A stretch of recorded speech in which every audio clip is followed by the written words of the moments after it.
Well, welcome back to Morning Coffee. My name is Joe Osamendi with my co-host Lauren Durrell here. And Lauren, this is something we developed called the Expert Series, all right?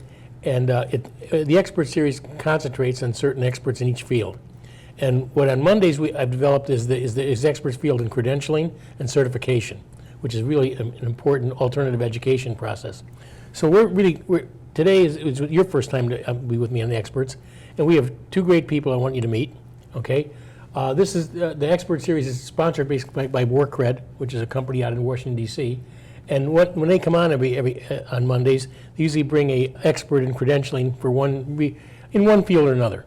So today we have somebody from Workcred, which is Isabel Cardenas-Navia, and we have Sean Gallagher, who is from Northeastern University in Boston. And welcome to Morning Coffee, you two. It's great to have you. Great to be here. All right, Isabel, let's start with you. Lauren's a little bit new at credentialing as a whole and stuff like that. Would you like to talk about credentialing as a program in itself and an entity to bring her up to speed, kind of? Absolutely. So, credentialing is that whole world of certificates, certifications, licenses, badges that folks can get as as in addition to degrees, and that can lead to a number of career pathways, or it can advance you within a career, and it's sort of an exciting world of, as you say, new ways that people can think about switching jobs, entering jobs, advancing their jobs. And you're the director of research at Workcred. You want to tell her a little bit about Workcred? Yes, Workcred is a nonprofit, and we are focused on the understanding how the credentialing system works, how we can make it more effective and useful for all the different folks who are involved, and certainly for individuals who are trying to earn credentials and advance or change their career pathways. And Sean, you're with Northeastern University in Boston, right outside of Boston, and Center for the Future of Higher Education, et cetera. Talk about credentialing as a whole and some of the things that people should know about it. Yeah, I think one of the important things to know is that how credentials are used in the job market is evolving rapidly. There's lots of new options that people can pursue. Whether you have a high school diploma or a degree or neither, you can get new types of certificates and certifications like Isabel mentioned. And especially in these times when there's a very significant need for talent in the job market, so many job openings, and a lot more is happening digitally, employers are starting to change how they hire, and they're looking to additional credentials or assessments and things like that. So it's a real trend, I think, that the pandemic probably sped up a bit, even though it was happening prior. Are there certain fields where this is more prevalent? Yeah, maybe Isabel can speak to it as well, but certainly the technology occupations, so not necessarily a tech company, but you might be working at a bank, a hospital, or some kind of IT firm. Very, very popular there because skills are evolving so quickly. There's new programming languages and approaches and more data available. Supply chain, healthcare. So there's certain fields that have always relied more on different types of certifications and credentialing, whether it's because they're regulated or just because people need to pursue continuing education. And I'll just add to that, I think that one of the things that we're seeing across a number of fields is something called microcredentialing, where folks are credentialing a few skills or a small set of skills. And that's, I think, a large part, as Sean said, due to the technology changes. As we know that these technology are impacting all kinds of career pathways.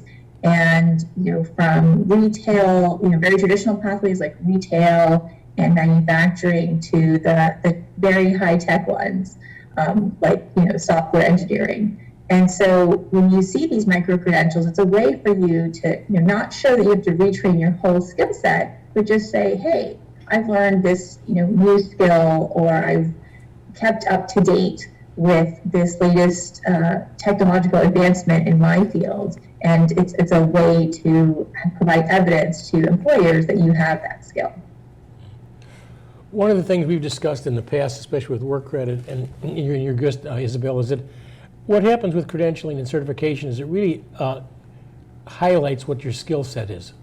And you don't see that on a resume and things like that. You know, and a degree necessarily doesn't have to give you that. So what employers now do is by having, if somebody with the right credentials and right certifications, they know they're getting that skill set to set the job correctly. And that's really important, because that's what training is the most important thing. That's right. I think something that's very unique about certifications is that they provide evidence of a certain set of skills.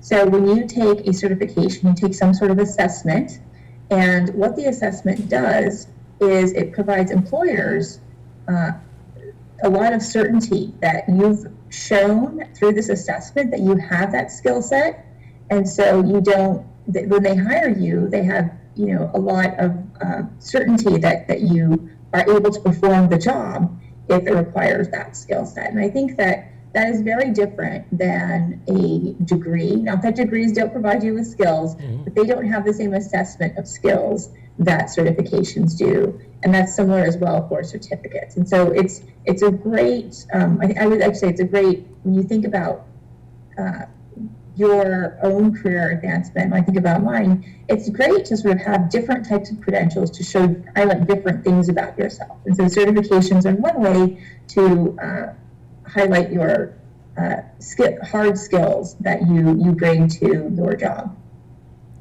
So how does someone go about it? Is it typically coming down from the employer, or is it something an individual does to prepare for a move or a new path? I'd say, excuse me, I'd say it can be either, right? So especially today with all kinds of new high quality online education options from professional associations or companies, universities and other providers, there's all kinds of credentials that someone could pursue and earn in a short amount of time. And then at the same time, this is something that employers are very often funding for professional development purposes. Regardless of the industry that you might be in, it's very popular to have maybe a subscription. This is part of how learning is happening in the workforce pretty continuously, rather than the old notion, which of course is still happening in some cases, that to pursue some training you need to go off into a classroom somewhere and take some time out of work. These are often very short types of things you can work on at work or at home on your own time. Describe some of the things that Northeast University is doing in the field of credentialing, Sean. Yeah, so Northeastern, at our center, we really studied what's happening out in the world of credentialing. So whether it's in the professional sphere or what's happening in terms of other institutions and employers. But at the university itself, we have a variety of certificates in addition to degree programs, and we offer badges and different types of micro-credentials. So whether it's things that our alumni engage in, or if you're an undergraduate student over the course of your studies, you might earn an additional certificate or certification. We have some partnerships that we developed with both IBM and Google, among others, where if you complete their digital badges or their online certificate program, that will actually count for credit toward a master's degree or toward completing your bachelor's degree. So often these credentials, these new types of micro-credentials, can be a starting point. You can stack and build into a degree with them if there's a partnership between the provider of the micro-credential and a university or some other group. Are there ever grants or aid given to individuals if they need that in order to complete these? That's a great question. It really tends to vary. It depends on the level and the length and the depth. I think for the most part, traditional financial aid and scholarships, part of this is the way the federal government funding works, is limited to longer programs of study, like degrees, and they're very involved. But the good news is that most of the micro-credential programs are very inexpensive, relatively speaking, and some of them are often even free, like the programs that Google and IBM offer. And go ahead, No, sorry. go ahead. Well, I think so then if there is a cost and the individual does take it on, I think the idea is that then the employment will eventually compensate for the time and the expenditure put into it. I'm assuming, which is certainly appealing. Yeah, I think that's the motivation of most people who pursue some type of additional credentialing is either initial job placement or qualifying for a new career or promotion, or maybe just personal interest. And because they tend to be short and much less expensive than a traditional course, let's say, the return on investment will tend to be higher. I'll just jump in and say, when we've looked at past research on certifications, they do tend to have a positive wage impact. So, and that holds for folks who have college degrees as well as those who don't. And so, there are, generally speaking, there are positive benefits to those folks who earn certifications. One of the other things I was always interested in the certification and credentialing programs is that it really is beneficial for veterans that are coming in and trying to promote their skill set into the private sector. Could you address that for us? Yeah, I'm happy to. I think you're right. I think that certifications are very helpful for populations like veterans who have these tremendous skills and may not have gotten them through a formal educational process. It may be on-the-job training or learning, and so a certification or these microcredentials are a great way to capture that in a formal way. And so it's easier to communicate than trying to explain your job experience in a cover letter on a resume to a new employer. And as Sean mentioned, they're at significantly less cost. And so you can, most of these are, I would say, a few $100s, which is, not nothing, but it's not the thousands of dollars that most a college degree would be. And they're also a great way, as Sean said, sometimes these certifications or other microcredentials can be used to get college credit. And so it's not, a divergent pathway where you either pick the certification or you pick choosing a degree program. You can choose to go get a certification or a microcredential. And at some institutions, higher education institutions, that can stack to go toward a degree program if you decide at some point that you'd like to go ahead and pursue a degree. Another thing that I think is important too is people, especially with the pandemic where people got laid off and they can't get back into the workforce and everything, this is a great way for people to develop skills, and as you said, Isabel, in a shorter time period. So you don't have to wait 3 or 4 years and invest that time and stay out of the workforce, which is so important.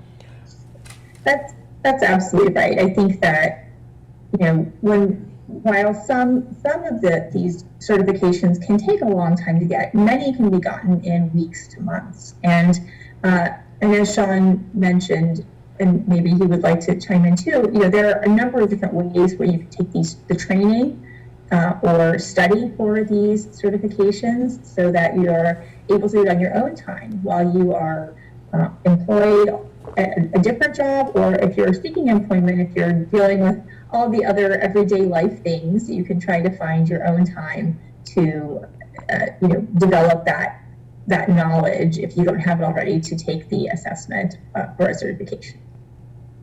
Yeah, in some cases it can be self-study, right? So in probably most cases, you're getting some type of new credential as a result of some kind of educational program or training experience or a course that you've completed. But of course, you can also just study on your own or use a guide, and then, as Isabel referenced, take a test, and then that test, the results of it, if you pass, it's certifying you as competent or as an expert in a certain area. So I think it's something that more individuals in the workforce are going to be doing. The trend line is definitely up with most of this. One of the things I found out too that I think is so important is the fact that when you have the right certification, it's a really good path to having a great career. I mean, you can really make some really good money and have a great career path that you might never have thought of being able to develop before. Yes, there is such a wide variety of certifications.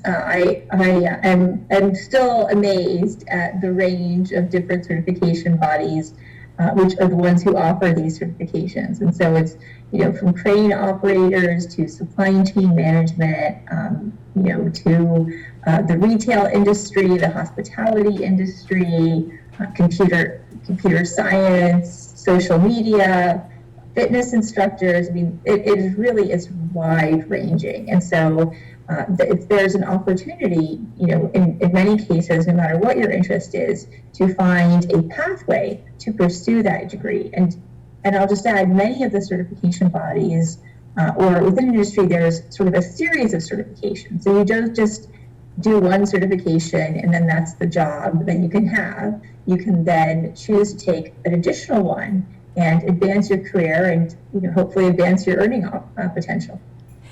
Can you say really quickly before we wrap up what the most popular credentials are right now? So I've heard supply chain management, not surprising, and project management, and then of course the IT credentials tend to be very popular. Well, we thank you so much for joining us on Morning Coffee. I'm just so keenly aware of how important credentialing and certification is, not only to people like veterans, people coming back into the workforce, and the education of people not knowing about credentials is what you bring to the surface, which is great, because our audience and viewers who are trying to make some kind of transition now can have a pathway to making a better career choice. Mm-hmm. Yeah. Yeah, I think it's immensely helpful. It's a pleasure to be here. And thank you both, Sean and Isabel, for joining us. And it's always great to have Workcred Expert Series on Monday Morning Coffee. And thanks again. Thank you both.